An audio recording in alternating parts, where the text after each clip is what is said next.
Como nós falamos ontem, eu pedi licença à igreja para trazer uma reflexão mais panorâmica sobre o conceito adoração.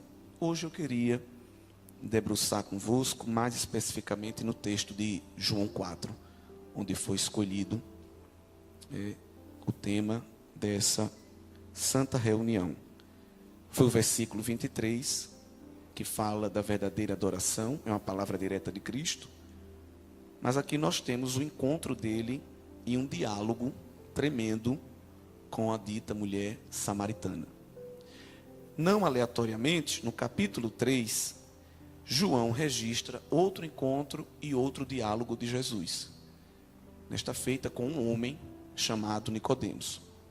Então, o capítulo 3 e o capítulo 4, eles estão alinhados de maneira consecutiva, mas não é aleatório. Porque no capítulo 3 tem a conversa de Jesus com o ortodoxo Nicodemos. No capítulo 4 tem a conversa de Jesus com a heterodoxa samaritana. E são dois diálogos que vão promover transformação. Só que a do capítulo 3 é uma transformação mais paulatina. A do capítulo 4 é uma transformação mais abrupta. E eu acho muito interessante, porque se não tivéssemos o desfecho da história registrado, somente as personagens, a gente poderia tomar uma conclusão precipitada se dissesse assim: Jesus se encontrou com um homem religioso e se encontrou com uma mulher samaritana. Quem foi que se aproximou mais dele? Quem foi que ficou crente? Quem foi que ficou mais fervoroso primeiro? Talvez responderíamos: Nicodemos, o homem da lei, o religioso, não é?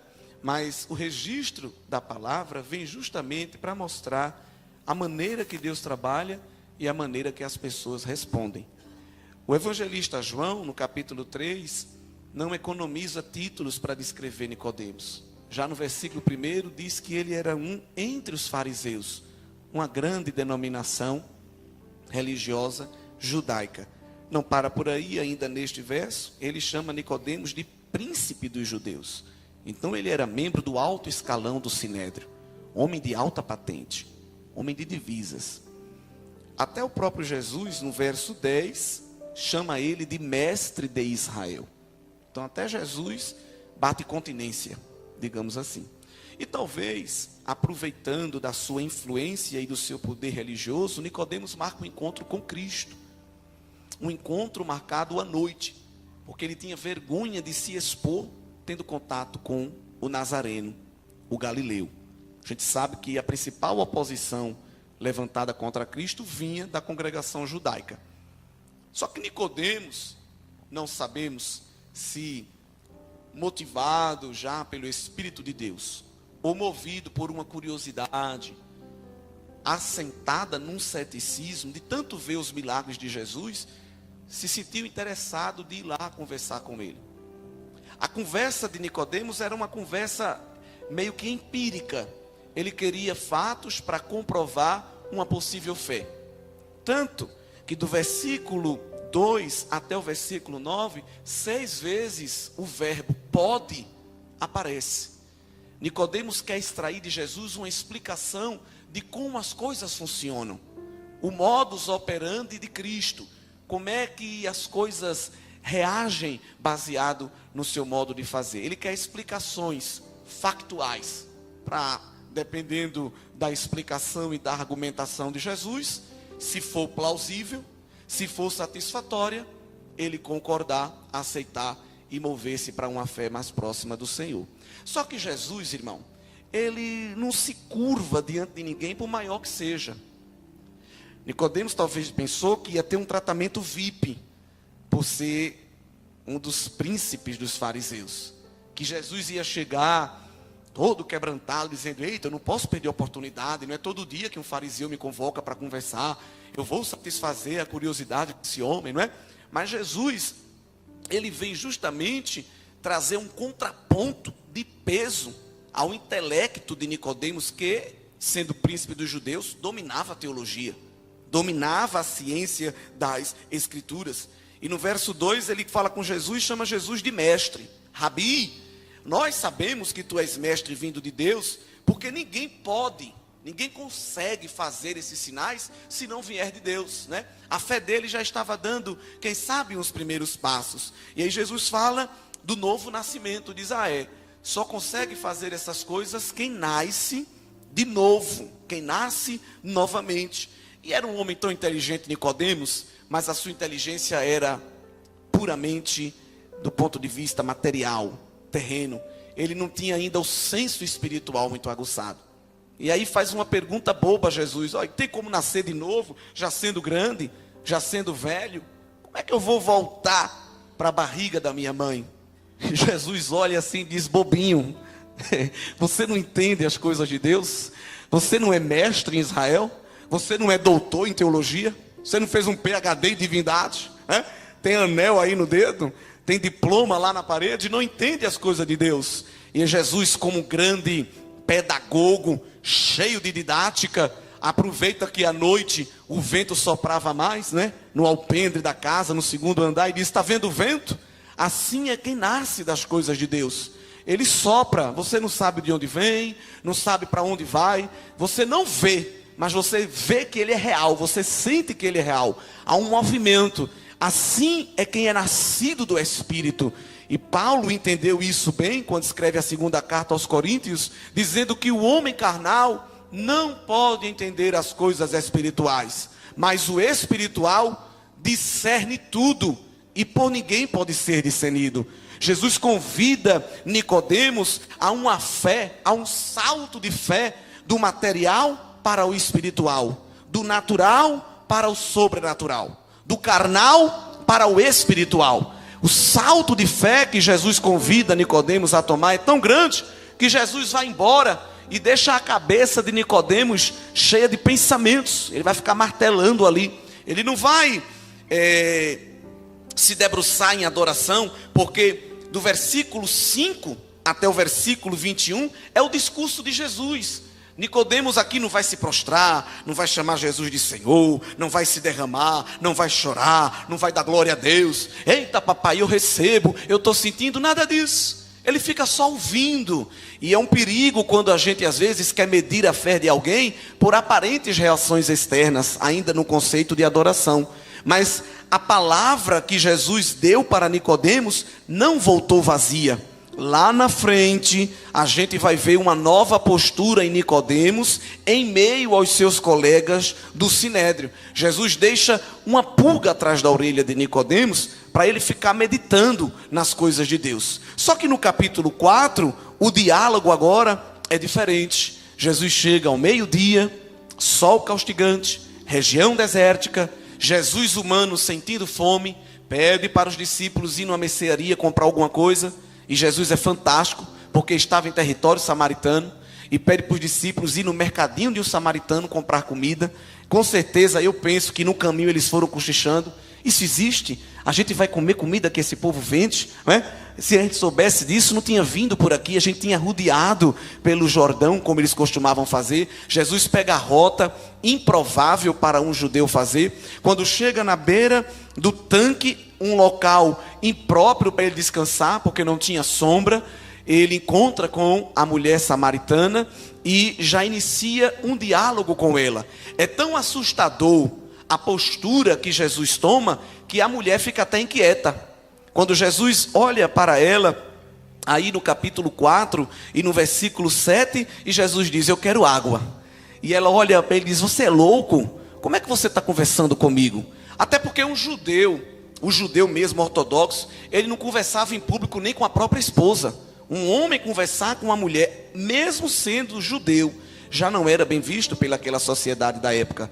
Imagina conversar com uma mulher e samaritana. Jesus estava quebrando duas regras da etiqueta social. Ela reconhecia que Jesus era judeu. No versículo de número 9, ela diz: tu, sendo judeu, pedes de beber a mim, que sou mulher samaritana. Duas distâncias que haviam ali, de gênero e também de adjetivo pátrio. E Jesus vai responder àquela mulher de uma maneira tremenda: se você conhecesse o dom de Deus, se você conhecesse quem está lhe pedindo água, na verdade era você que estava me pedindo, porque a água que eu tenho, ela é melhor do que a água que você pode oferecer. Jesus pega um gancho evangelístico tremendo, porque ele aproveita a principal necessidade daquela mulher, o principal interesse dela, que era até um interesse naquele momento incomum, para atrair a sua atenção para a pregação do evangelho.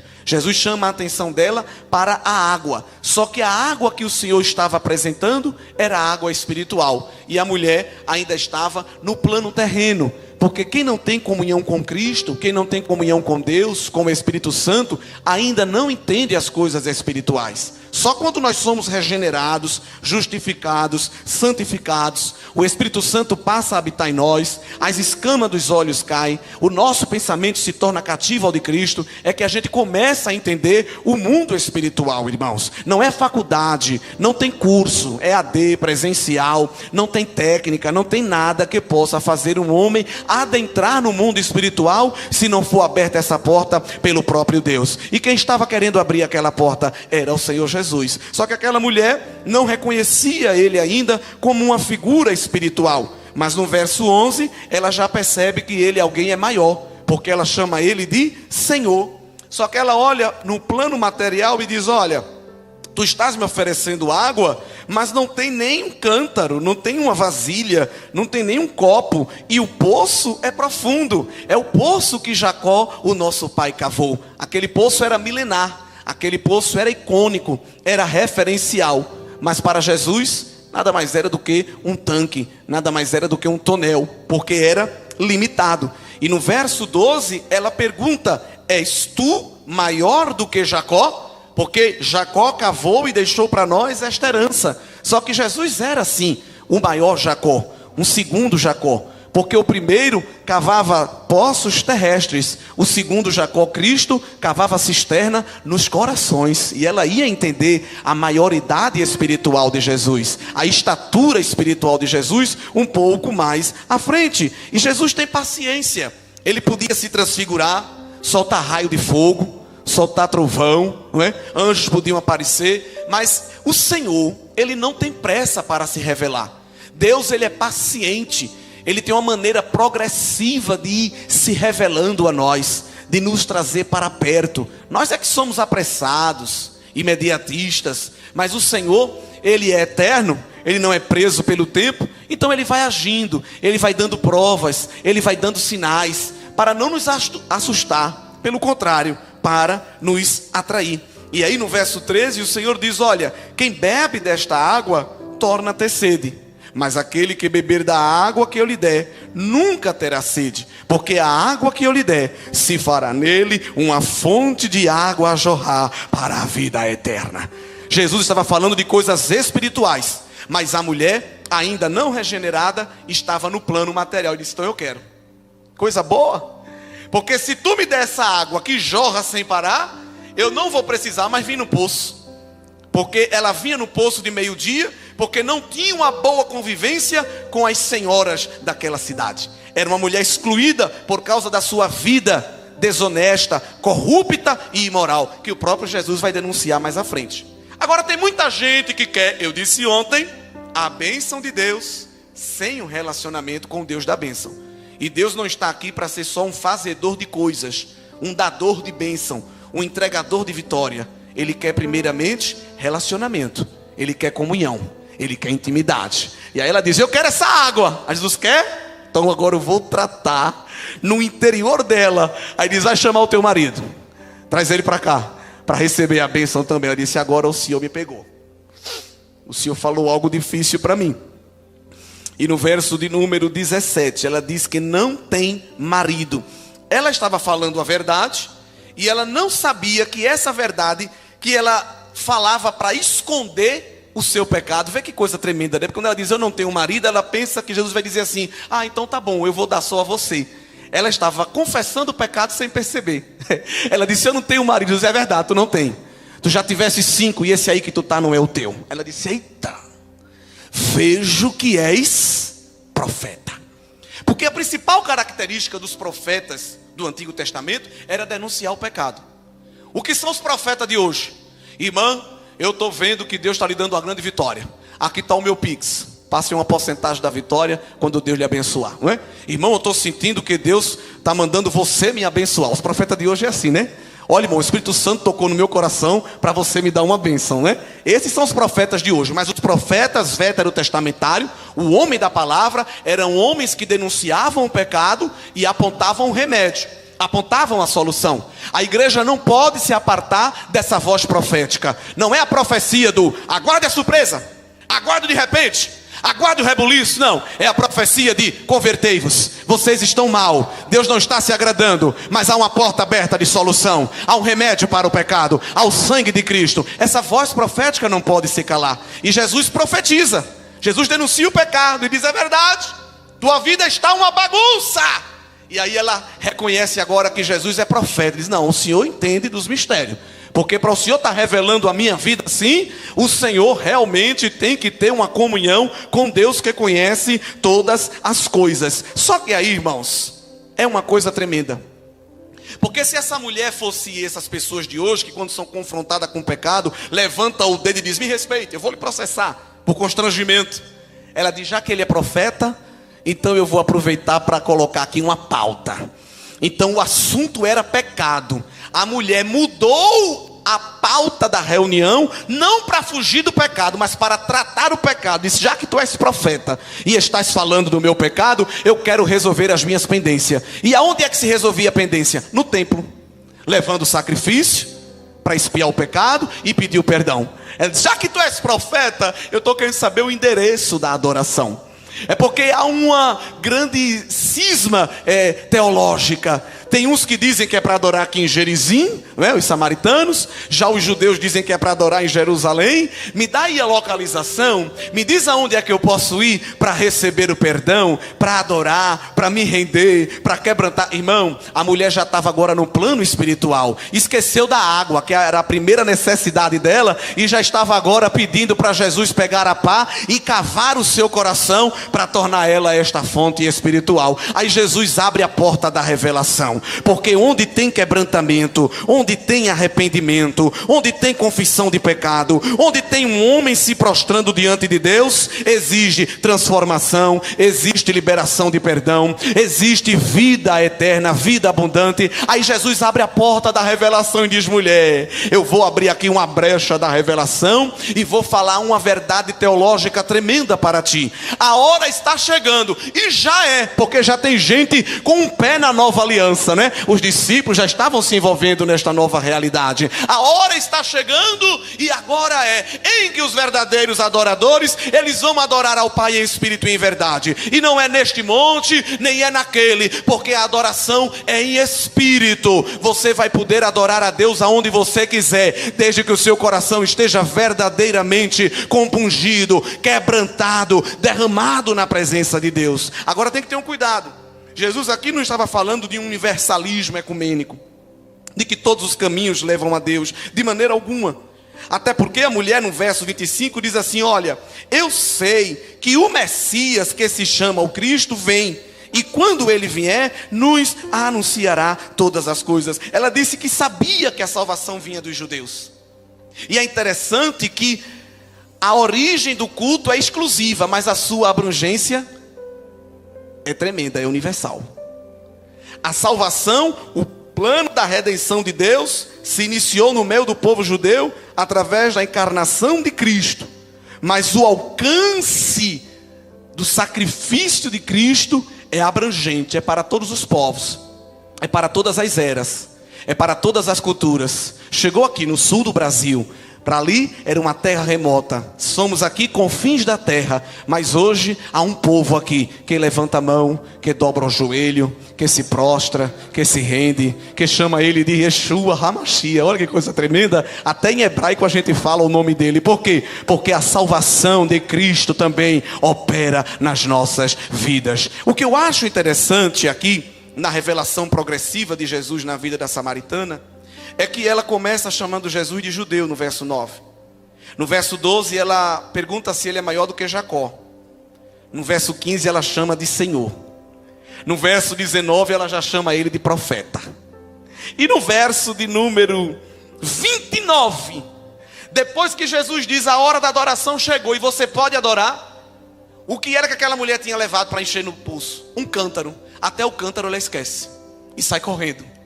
E sai correndo para o bairro, para dizer assim no verso de número 29, vem, vem, vem. Ela chega esbaforida, ela chega saltitante, ela chega animada, vem ver, vem ver, vem ver. Porque eu encontrei um homem e ele me disse tudo da minha vida. Ele fez um raio-x, ele fez uma ultrassom, ele colocou a minha vida pelo avesso, ele revelou o que eu era, ele mostrou o meu pecado, mas ele também me apresentou a solução. Porventura não é este o Cristo? Não é este o ungido? Não é este o Messias prometido? Olha que coisa tremenda na vida desta mulher. Enquanto Nicodemos ficou pensando, dedilhando se Jesus era Jesus ou não, a mulher tem primeiro uma adoração com uma atitude de confissão, porque ela chama Jesus de tantos títulos, inclusive de Senhor. Ela tem uma atitude de adoração, de serviço, porque quando ela pergunta onde deve adorar, ela demonstra que quer servir a Deus. E por fim ela tem um ato de adoração relacionado à proclamação. Ela compartilha a nova fé que tinha adquirido no Senhor Jesus. São 3 maneiras de adorar a Deus que essa mulher nos ensina: confessando, servindo e proclamando. Tarefa de classe nesta noite: você está confessando Cristo como Senhor e Salvador? Aliás, não só como Salvador, primeiramente como Senhor. Porque tem gente que só quer o Salvador, o libertador, o fazedor de milagres, mas a primeira coisa que ele quer se tornar é Senhor. Ele quer ordenar e coordenar a nossa vida. Ele quer mandar e comandar. Ele não quer só residir, ele quer presidir. Ele quer dirigir todos os nossos passos, não é? Tem confessado? Amém. Mas tem servido? Tem entregue a Ele o teu serviço? Teu corpo, alma e espírito estão completamente empregados a serviço do reino? Glória a Deus. Mas você é um espião secreto de Deus? Ninguém sabe que você é crente? Nunca entregou um folheto? Nunca fez uma oração em público? Tem vergonha quando encontra o irmão no meio da rua? Pai do Senhor, varão! Amém. Ai meu Deus, por que esse homem falou tão alto assim? Tem proclamado a Cristo? Tem contagiado vidas com a fé salvífica que há no Senhor Jesus? A mulher samaritana era heterodoxa, vivia uma espécie de heresia, uma espécie de seita, estava afastada do verdadeiro evangelho, mas quando encontrou com Cristo, deixou que para ela mais importante um cântaro, porque agora ela estava com a fonte verdadeira que jorrava do seu interior. E a Bíblia Sagrada, no Antigo Testamento, gosta muito de apresentar a presença de Deus, as obras de Deus, o derramamento do poder de Deus, com a figura de linguagem de águas, fontes de águas. Há muitas figuras para representar Deus, mas a das águas eu acho que é uma das mais fortes. Infelizmente, ao longo do tempo, o povo de Deus se ausentou deste relacionamento de adoração exclusiva ao Senhor. Jeremias denuncia, usado por Deus, no seu livro capítulo 2.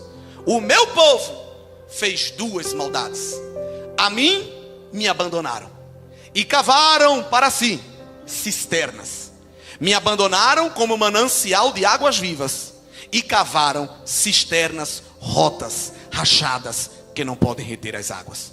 Deixaram de viver o manancial, a fonte a jorrar, para viver um tanque rachado que não retém a bênção. Mas isso não ia ficar assim, porque Deus é restaurador. Isaías, profetizando da grandeza e da glória do reino do Messias, no capítulo 35 diz: então os coxos saltarão como os servos, e a língua dos mudos cantará.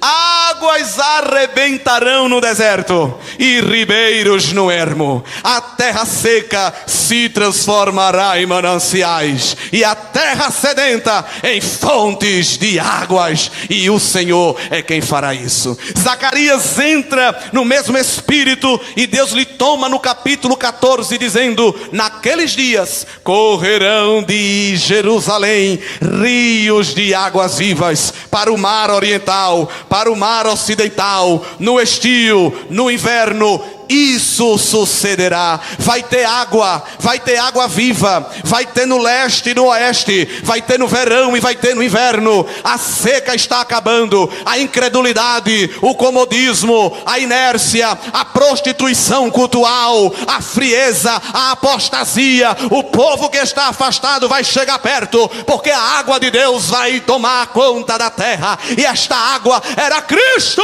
que vinha inundar e irrigar os corações sequiosos. Glória a Deus. Deus mostrou isso a Ezequiel. Ezequiel chegou para o culto no templo e viu uma pingueira. 47 de Ezequiel.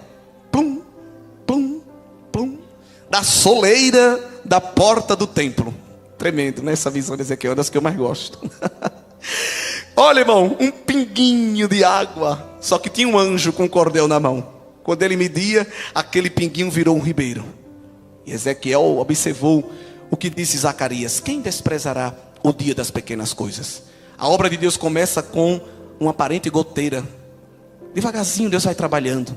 É um versículo que alguém deu, é uma oração que alguém fez, é um Deus abençoe.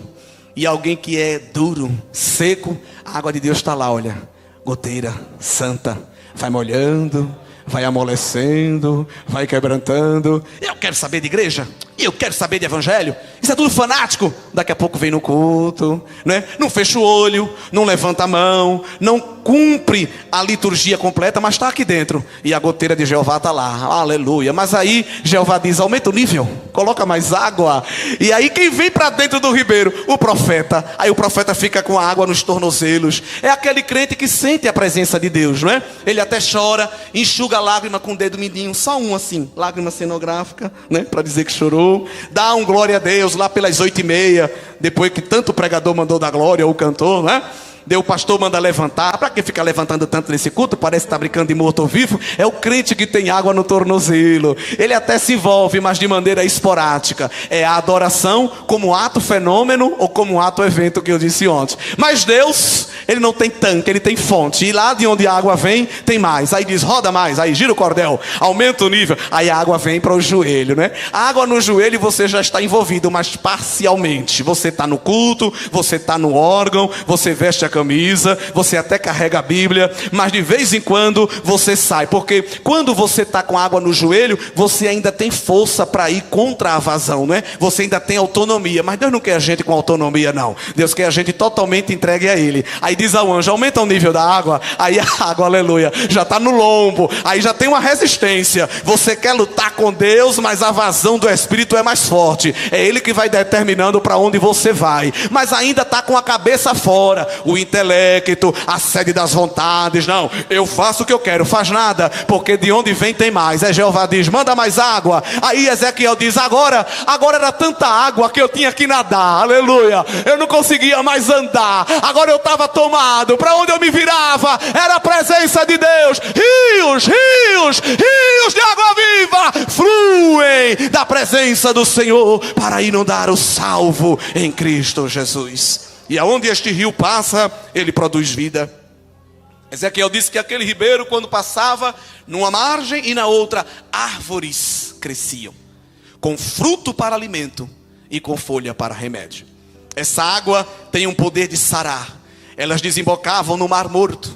E o Mar Morto, a gente sabe, é tanto sal que nenhuma vida ali pode existir. Mas na visão, Ezequiel viu o mar cheio de peixe. Porque quando a água de Deus chegava, ela transformava a maldição em bênção.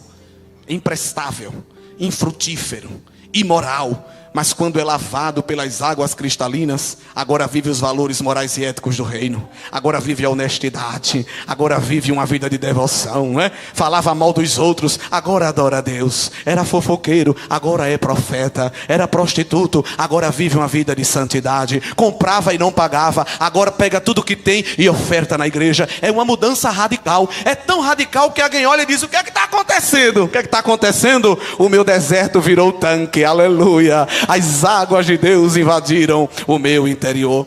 E aí, irmãos, o evangelista João continua mostrando Jesus como essa fonte de água. E há um registro tremendo no capítulo 7. Porque Jesus tem essa conversa sobre as águas com a samaritana no particular, mas ele quer ter uma conversa sobre águas de maneira pública. E ele faz isso na festa de tabernáculo. Imagina eu pregando aqui essa noite e alguém interromper a pregação. Isso é uma falta de educação, no mínimo. A gente tem uma solenidade, o culto a gente é bem organizado, glória a Deus. Pois Jesus interrompeu a solenidade, ele pode. Na festa de tabernáculo, o templo lotado. Peregrinos vinham de Israel para uma daquelas 3 santas convocações.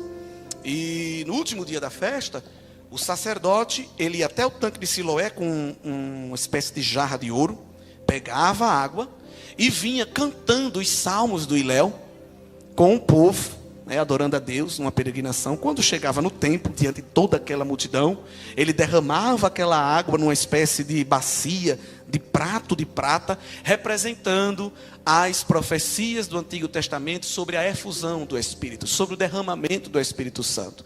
Aí Jesus, pedagogo por excelência, mestre de didática, se eu vou dar uma aula agora. Aí no meio da solenidade está lá o sacerdote derramando a água na bacia, representando um dia quando o Messias viesse. O Messias já estava lá, que ia derramar o Espírito. Naquele silêncio solene, Jesus se levanta e diz: se alguém tem sede, que venha a mim e beba. Porque se alguém crer em mim, como diz as Escrituras, rios de água viva correrão do seu interior. Ele diz: essa água aí que está sendo derramada sou eu, e a fonte está aberta. Eu não tenho tanque, eu não tenho um tonel, eu não tenho um carro-pipa, não é um borrifador, não é um conta-gota, é manancial de águas vivas que estão a jorrar na vida do meu povo. Jesus já tinha começado esse ministério e evidentemente ele queria deixar impactado na vida daquela geração a propriedade de que quem se aproxima dele vive uma irrigação espiritual. E ali no capítulo 7 tem uma coisa interessante, porque o Nicodemos, que terminou a reunião com Jesus cheio de pulgas atrás da orelha e ficou pensando: como é isso, como é que pode ser isso, tentando calcular a motivação da sua fé, a gente vê que a palavra gerou impacto nele. Porque quando Jesus faz isso, o sinédrio se levanta enfurecido, diz: esse homem é louco, isso é um endemoniado, com que autoridade ele pode fazer isso? E o sinédrio estava com cada vez mais raiva de Jesus, a fonte de água, porque todo mundo que chegava perto de Jesus e era irrigado mudava. Eles mandaram uns capangas, uns soldados do sinédrio: vai prender esse homem, captura ele, que não dá não, ele está pregando e as multidões estão indo atrás. Aí os capangas chegaram no culto, Jesus estava lá pregando. Daqui a pouco eles: glória a Deus, aleluia, eita que palavra boa, Jesus. Aí foram embora, esqueceram. Quando chegou lá no quartel-general do sinédrio: cadê ele? Ele quem? Jesus! Vocês não capturaram não? O evangelista João registra isso. Rapaz, é que ele prega muito, varão. O homem fala coisas que nenhum homem fala. Era a fonte aberta e pegando a terra mais seca e tornando ela numa terra frutífera. Alguém que você nem pensa que tem condição de um dia aceitar a Cristo, não se surpreenda. As águas de Deus tornam qualquer terra seca em terra frutífera, onde a verdura pode brotar. Pense naquela pessoa mais complicada, pense naquela pessoa mais difícil, pense naquela pessoa mais incrédula. O rio de Deus está pingando aqui na soleira da porta do templo. É mistério, e vai chegar lá, viu? Onde você não pode chegar, as águas cristalinas de Deus vão chegar e vai brotar. Aleluia.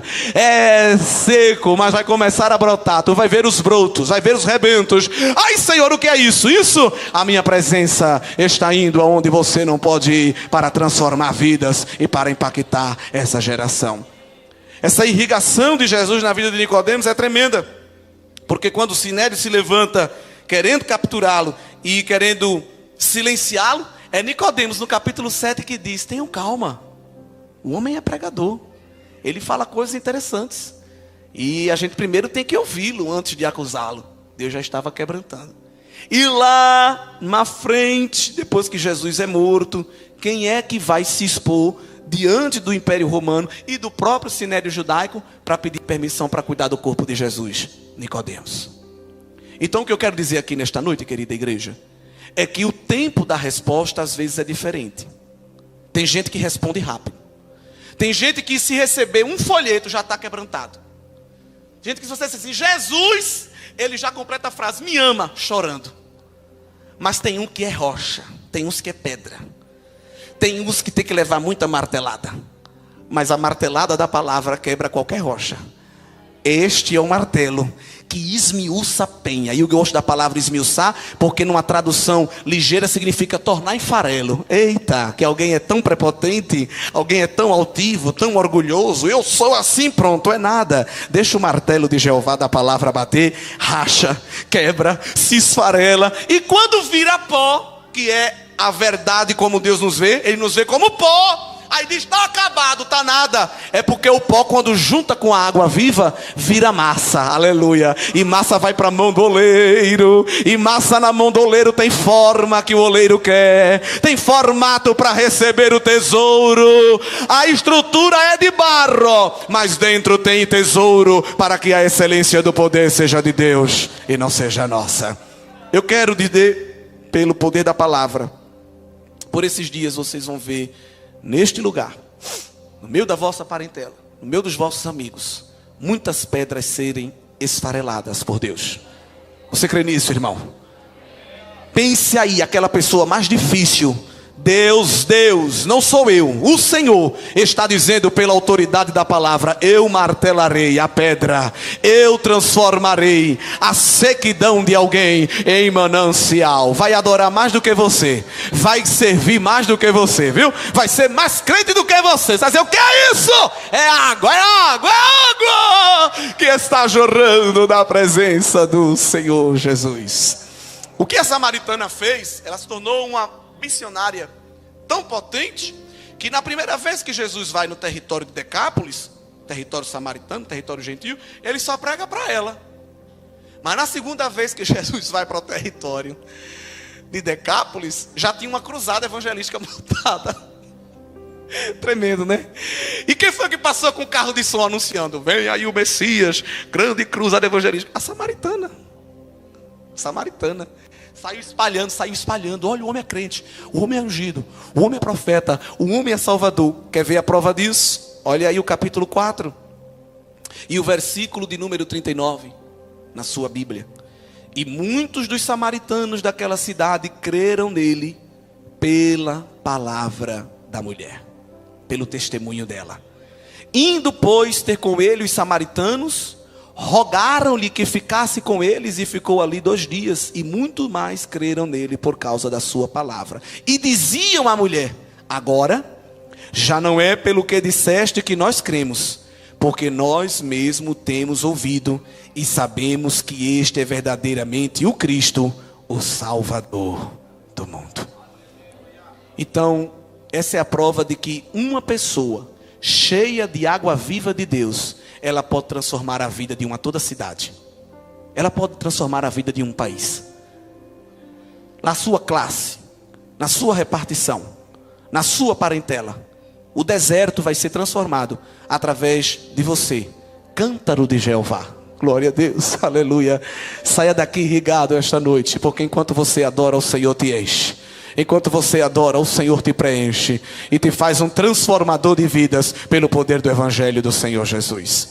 Esta adoração que passa a existir na vida de Nicodemos e na vida da samaritana é uma inspiração para as nossas vidas. Talvez alguns vão responder de maneira mais tardia, como Nicodemos. Talvez outros vão responder de maneira mais rápida, como a samaritana. Mas que todos respondamos.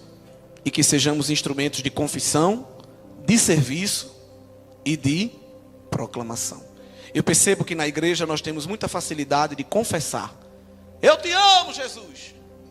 Glória, a gente canta. Os louvores que vocês cantam aqui são lindos, são cristocêntricos. Porque tem lugar que a gente vai que não tem nada de Deus nas músicas, não é? Às vezes tem a palavra Deus só para dizer que é hino, mas é o homem que está sendo louvado. É Deus a serviço do homem. Muitas músicas que se cantam. Louvor é o homem a serviço de Deus. É diferente, não é? Nós temos facilidade para confessar. E às vezes temos facilidade para servir. Mas muitas vezes a gente emperra na proclamação. E a adoração também é proclamação. Nós vamos ver que os anjos, arcanjos, querubins, serafins, 4 seres viventes, os 24 anciãos, eles estão confessando, estão servindo e estão proclamando. A comunidade celestial está confessando, está servindo e está proclamando. Por quê? Muitas das coisas que João viu foi a comunidade celestial dizendo e ele anotando. O inário de Apocalipse, o tomo doxológico de Apocalipse, é um exemplo para a igreja de que a gente deve louvar. O louvor em Apocalipse é centrado única e exclusivamente em Deus. No capítulo 15, quando as taças da ira de Deus já estão quase completamente derramadas, a comunidade angelical irrompe em adoração. Grandes são as tuas obras, Senhor Todo-Poderoso. Justos e verdadeiros são os teus caminhos. Todas as nações virão e adorarão diante de ti, pois os teus atos de justiça se fizeram manifestos. Ó Rei dos santos, quem não te louvará? Quem não te glorificará? Pois só teu nome é santo. Ó Rei das nações, quem não te adorará? Pois só tu és santo. É a adoração única e exclusivamente voltada para o Senhor Jesus, o Cordeiro que morreu como cordeiro, mas ressuscitou como leão. Finalizando estas breves reflexões que Deus permitiu trazer para essa igreja nesses 2 dias, eu retomo aquela palavra inicial, quando disse ontem à noite, que Satanás usurpa a adoração de Deus. A gênese do pecado está no diabo querer ser adorado como Deus. E aí qual foi a punição dele? Expulso do céu. Jesus disse que viu Satanás cair do céu como um raio. Ele caiu, porque ele foi expulso. Esse cair é uma ação abrupta. Só que o diabo quer tomar o lugar de Deus. E aí o que é que ele faz?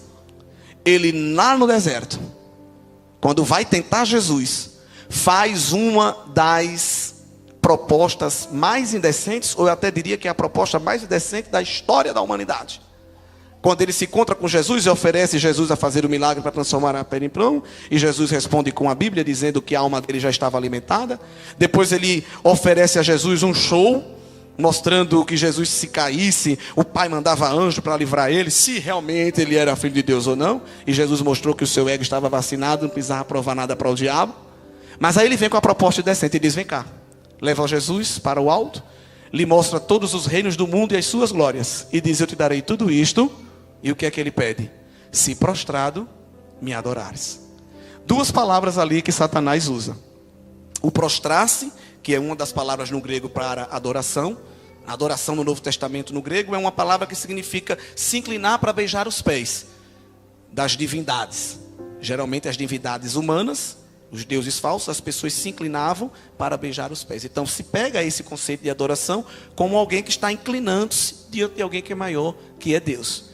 Mas há uma outra palavra para adoração que dá origem à palavra liturgia, culto, que significa serviço.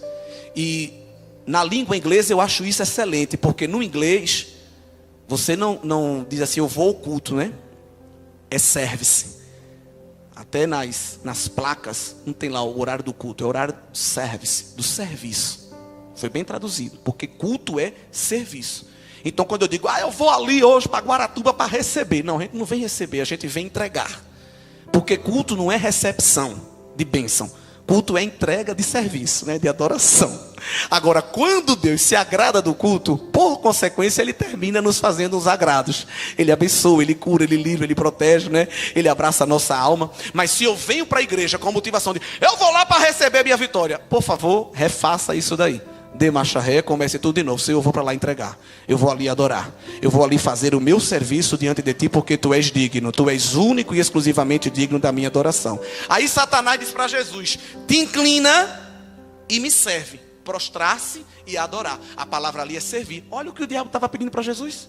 Eu quero que você se incline e quero que você me sirva, porque a vontade do diabo era ver Jesus cair, era ver Jesus prostrar-se diante dele. Mas Jesus não se prostrou e nem caiu. Jesus fez algo diferente. Quando eu disse aqui ontem, Jesus tomou a decisão de descer, porque cair é abrupto, mas descer é uma decisão. E Jesus não cai do céu.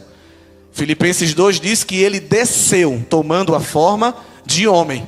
E no ato de obedecer ao Pai, descendo para encarnar, o Pai agora lhe dá um nome que é sobre todo nome. Aí bota ele novamente lá em cima e diz: como tu me obedecesse descendo, eu agora te elevo e te dou um nome que é sobre todo nome, a qual debaixo desse nome todo joelho se dobrará, no céu, na terra, e aí dá o troco para Satanás, e até debaixo da terra. O cão queria que Jesus se prostrasse, mas o Pai diz: não, é você que vai se prostrar diante do nome do meu filho, e toda língua confessará: Jesus Cristo é o Senhor, para a glória de Deus Pai. Veja que verdade tremenda das Escrituras, não é, irmãos?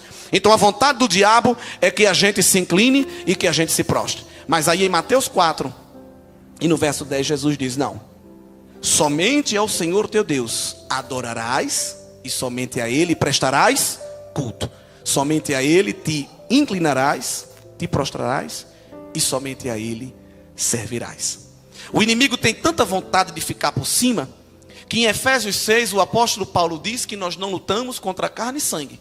Nós lutamos contra os principados, contra as potestades, os príncipes deste século, e contra as hostes angelicais, aonde? Nos lugares celestiais. A gente fala de demônio, geralmente lendo, sei lá, o inferno de Dante ou Alto da Compadecida, aí pensa em rabo, em chifre, em enxofre, em chicotada. Mas o inimigo das nossas almas tem os seus quartéis aqui, olha, na atmosfera, não no céu. O terceiro céu que é morada de Deus, mas a atmosfera é onde ele domina. Tanto que a oração de Daniel ficou impedida de um livre trânsito, porque a entidade do príncipe da Pérsia bloqueou. E Deus mandou reforço.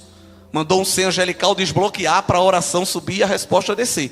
Mas o inimigo das nossas almas tem os seus quartéis aqui, ó, em cima na atmosfera, para querer atrapalhar o livre trânsito entre o céu e a terra. Porque tem um trânsito entre o céu e a terra. E quem promove este trânsito é a igreja que promove esse trânsito através da adoração.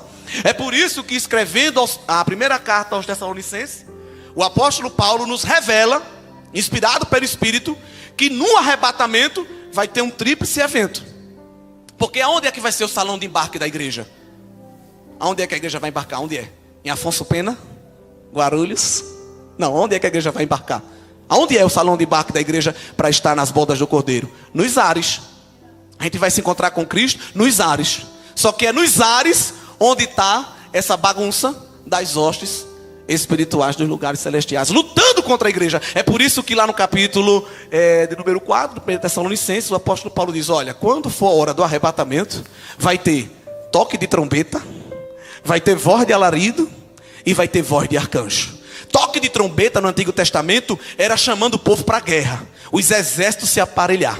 Então Jeová vai dar ordem ao céu, quando for para a igreja se encontrar com Cristo: toque a trombeta, chamando o meu povo para a guerra, voz de arcanjo e voz de alarido, dizendo para o inferno: recua, abra espaço, porque quem vai subir agora é a minha noiva. Eu quero o céu livre para a noiva subir, entrar nas bodas do Cordeiro, participar com Cristo da grande festa, da grande ceia, e reinar com Ele, depois voltar. E quando Cristo volta com a igreja em glória, Ele vai pisar de uma vez por toda na cabeça da serpente e vai vencer o último inimigo, que é a morte. E agora teremos vitória completa na presença do Senhor Jesus, onde viveremos em perfeita adoração.